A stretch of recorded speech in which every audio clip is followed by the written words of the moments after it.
तू इथे आल्यावर माझ्या लपून बसलेल्या सहकाऱ्यांना मी तुझ्या घरात घेतो.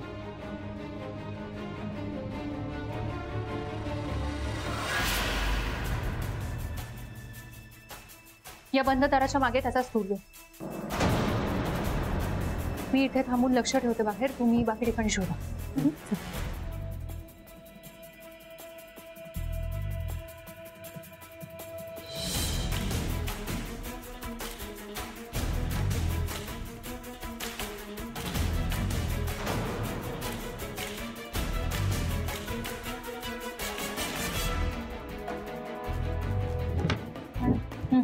ही किल्ली सापडली.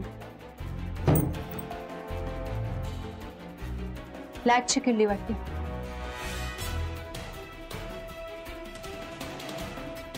ही नक्कीच पौर्णिमाच्या घराची डुप्लिकेट किल्ली असेल. मॅडम,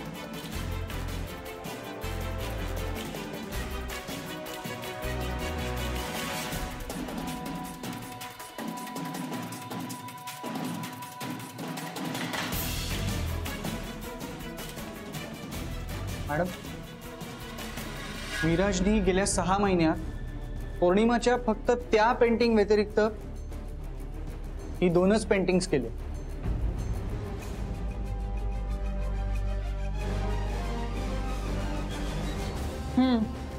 दोन तरी कुठे शेटर? 1.5 हे तर अर्धा आहे. तोच विचार करते. इतके दिवस या स्टुडिओत बसून तो करतोय काय?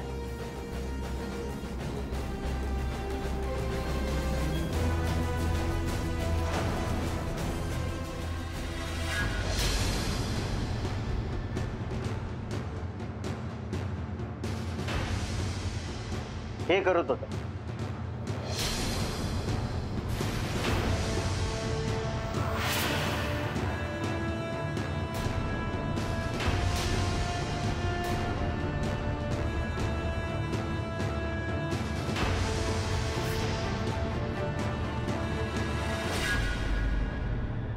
तू पौर्णिमावर लक्ष ठेवून सतत फक्त तिचीच पेंटिंग्स बनवत होतीस. वेडा झाला होतास तिच्यासाठी. पण मॅडम, तुम्हाला हे नेमकं कळलं कसं?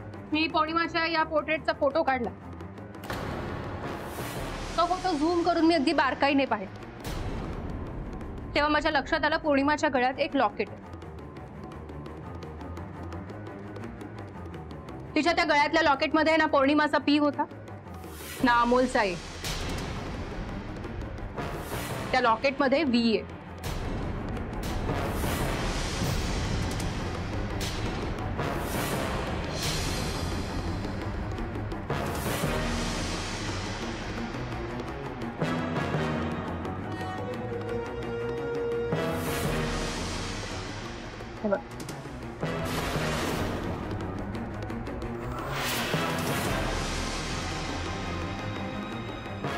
V for Viraj.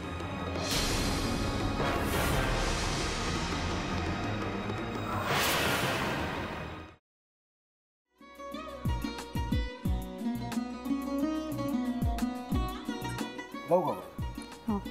असाच लावू ना?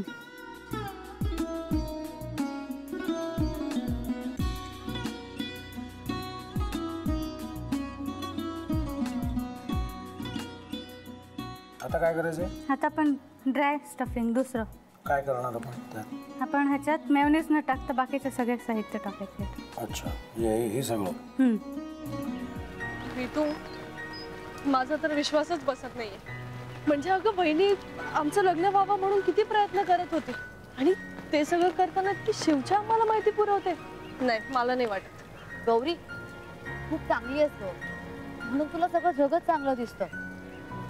पण शिव उगाच बोलला असेल का? त्याच्यावर विश्वास नाहीये का तुझा? शिववर पूर्ण विश्वास आहे मी माझा. पण तो आता हे जे काही करतोय ना, म्हणजे निशा बहिणी समोर त्या राधिका सोबत फिरण्याचं नाटक वगैरे, ते त्याचा काही उपयोग होणार नाहीये. अगं असं कसं म्हणतो? अगं नीलिमा, जतीन भाईंचा कॉल आहे. हो माहितीये. रिसीव कर ना. अगं बघ, कट झाला. आता तू रिसीव्ह केला नाहीस म्हणून ते मला करतील. अब पुन्हा आला बघ. घे बघू. पण हे एक ना एक दिवस घडणारच होतं. आता मला कळलं तुम्ही 2 दिवस झाले काय सांगत होता ते. बनू हे संकेत असतात आणि हे ठरवून येत नसतात. मी बाहेर तुमची वाट बघते.